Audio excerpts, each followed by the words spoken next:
वाराणसी से एक चौंका देने वाला मामला सामने आ रहा है, जहां जिला जेल की जेलर मीना कनौजिया की बेटी ने सूबे की मुखिया को पत्र लिखा है कि जिला जेल में उनकी मां मीना कनौजिया के साथ जिला जेल अधीक्षक उमेश सिंह पर दुर्व्यवहार करता है। अपने पत्र में नेहा कनौजिया ने लिखा कि उनकी मां पूरी तरीके से मानसिक प्रताड़ना की शिकार है। जेल के अधीक्षक उनकी मां मीना कनौजिया को भद्दी भद्दी बातें सुनाता है, साथ ही जाति सूचक शब्दों का भी प्रयोग करता है।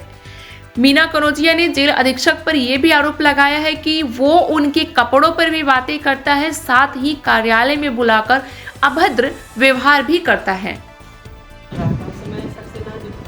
हमारे अधीक्षक और त्रिवेदी जी हमारे जेलर थे। बहुत अच्छा चला था, ऐसे लग रहा था कि वो हमारे गार्जियन हैं और वो हर बात को सुनते भी थे और ऐसा रखते थे कि जैसे हम लोग उनके बच्चे हैं, इस तरह वो रखते थे। लेकिन इनके आने के बाद अभी आप जिसके ऊपर आरोप लगा रहे हैं कौन है वो उमेश सिंह, क्या आरोप किस पद पर है? ये अधीक्षक के पद पर, जेल अधीक्षक। जेल अधीक्षक के पद पर। क्या आरोप उमेश सिंह को लेकर के उनके ऊपर आरोप हमारा ये है कि इन्होंने हमको घर पे बुलाया, हमको बुलाया और एक विमलेश है, उनसे मैंने ये बात भी बताई, लेकिन उन लोगों ने इनके पक्ष में बयान दिया, लेकिन उन्होंने इस बात को बिल्कुल नकारात्मक कर दिया। घर पे बुलाने का अब घर पे बुलाने का कारण यही है ना, पहले तो ऑफिस वगैरह में बोलते थे, उल्टा सीधा बोलते थे और गंदी बातें भी बोलते थे और जो है उल्टा सीधा मतलब अजीब से शब्द बोलते थे कि हम आपसे बता रहे घर पे बुलाने के बाद और जाति का भी मतलब ये ब्राह्मणों से भी बहुत चिढ़ते हैं और हर और भी जातों से चिढ़ते हैं। इनको बस ये है कि हम ठाकुर हैं, हम ठाकुर हैं बस, और इनके अलावा किसी की जेल में चलती नहीं है। वो चाहे लेकिन घर पे बुलाया तो घर पे गई या नहीं गए, हमने मना कर दिया।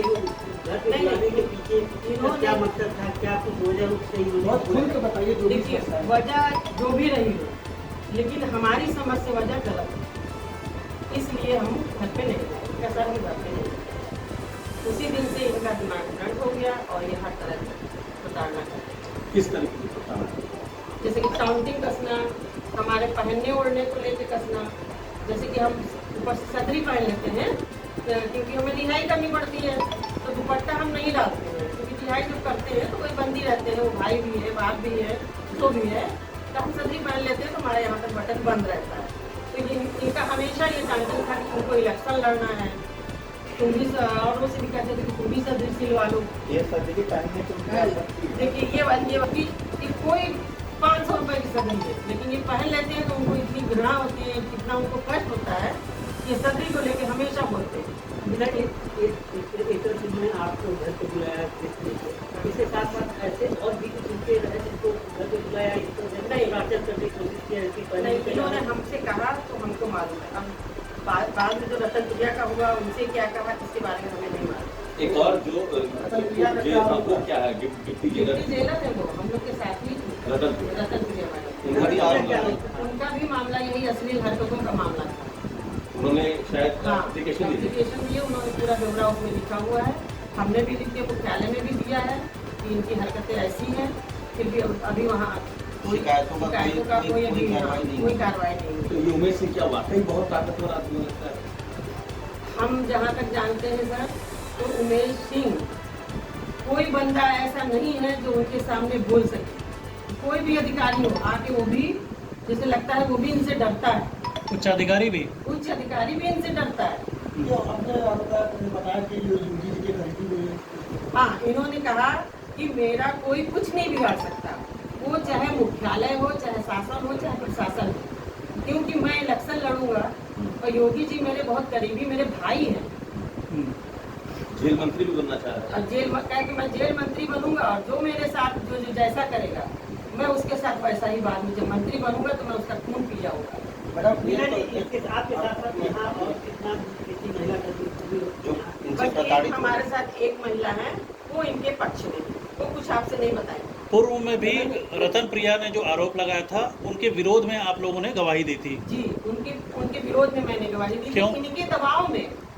आपके अलावा बाकी लोगों ने भी गवाही दी थी? बाकी लोगों ने भी गवाही दी थी, वो भी दबाव में। किस तरह का दबाव था? दबाव यही था कि दबंगई था कि मैं पावरफुल में कुछ भी कर सकता हूँ, चाहे बच्चे पढ़ रहे हैं जिसके, बाहर पढ़ रहे, अंदर पढ़ रहे, जहाँ भी। मतलब ये जो गवाही आप लोगों ने दी तो उमेश सिंह के कहने पे, मतलब उनके दबाव में कहने पे ही गवाही दी गई।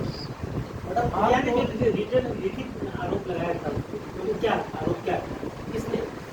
रतन प्रिया रतन प्रिया ने जो आरोप लगाया था वो यही अश्लील हरकतों का आरोप लगाया था कि इनकी मंशा क्या है, उनसे इनकी मंशा क्या है, और हमसे भी इनकी मंशा यही थी, लेकिन इनकी ताल गली नहीं। उनकी मंशा पूरा न करने पर ना पूरा करने के मेन कारण यही है कि उमेश सिंह की मंशा पूरी ना करने की वजह से ये ऐसी हरकतें कर रहे हैं। सुनने में आया है। कर रहे हैं, क्या कुछ कर रहे हैं? जेल में कुछ भी होता है मीना कनौजिया ने करवाया है। मुकुल वाला मैटर था, मुकुल मरा, उसमें कह दिया बंदियों ने खाना नहीं लिया, तो उसमें कह दिया ये मीना ने दंगा करवाया है, मीना लीडर है, मीना ने दंगा करवाया है। अब मेरे बारे में जाके जेल में जब इनका भी ट्रांसफर हो और मेरा भी हो, जब ये यहाँ से जाएंगे तब जाके कोई बोल पाएगा। मैडम एक सवाल ये है कि जब आप किसी जगह हैं, आपने निजी विभाग की है, जब ये आपको नहीं छोड़ रहा है तो महिला बंदियों के साथ भी कुछ तो नहीं, महिला बंदियों के साथ तो हम वहाँ पे है, जो सच है वही हम बोलेंगे। महिला बंदियों के साथ कुछ नहीं। राजनीतिक डिमांड किया था क्या महिला बंदियों को कभी इन्होंने? कभी आपका दबाव बनाया गया इस मामले में? नहीं, इस मामले में हमारे ऊपर कोई दबाव नहीं बनाया गया। हाँ, लेकिन ये जरूर कहा गया कि जो महिला सिपाही हैं उनको आप हवालात में लगा लीजिए। तो हमने इनसे कहा, हमने कहा सर महिला अभी नई नई लड़कियां हैं, उनको हम हवालात में लगाएंगे, वहाँ पे जैसे बंदी रहते हैं, तो महिलाओं का लगाना वहाँ पे सर ठीक नहीं है। इस पे आप पे भी बात आ जाएगी। तो इस बात को फिर उन्होंने जो भी समझा हो। एक और बहुत गंभीर आरोप लगाया आपने कि आपके और आपके परिवार को जान का खतरा है इनसे। बिल्कुल खतरा है, क्योंकि हम वहाँ पे ड्यूटी कर रहे हैं, हम जानते हैं ना, एक क्रिमिनल माइंड है। पूर्व में दो कैदियों की हत्या का भी आरोप लगा है इन पर। आरोप बहुत लगे हैं, हमने सुना भी है, लेकिन जो हमारी बात है वो हम आपको जिस तरह से मीना जी इनका मतलब सोच है, घर पे बुलाना और सब कुछ परिवार आपने उनको काम कर दिया, तो एक जान माल के खतरे से लेकर के कुछ भी करा सकते हैं आप? ये कुछ भी करा सकते हैं, हम खुल के कह रहे हैं, ये हमारे परिवार को कुछ भी करा सकते हैं। हमारे इस गवाही पे, इस बयान पे और इस वीडियो पे ये कुछ भी करवा सकते हैं। मतलब एक बार महत्वपूर्ण चीज़ है, आप इसमें नहीं बोलिए, सबसे ज़्यादा उनका सीधा आपकी तरह से डायरेक्ट मारता है, तो इस पर आपका क्या कहना है? इस प्रकार से आपके शरीर को लेकर घूमना, इस तरह से इनका कहने का मतलब ये है इसको खुल कर थोड़ा सा कि हाँ, इनका कहने का मतलब ये है कि मैं पैंट पहनूं, मैं टी शर्ट पहनूं, मैं उस तरह से जाऊं उनके सामने, और मैं दुपट्टा ना लूं, सदरी ना पहनूं। सदरी के बारे में तो उन्होंने 118 बांटा और सारे डिप्टी जेलरों के सामने कहा, लेकिन वो कोई आपसे नहीं कहेगा, क्योंकि सब नौकरी से डरते हैं, अपने परिवार को लेकर डरते हैं कि मैं नौकरी चलती है। अब आपकी मांग क्या है मैडम?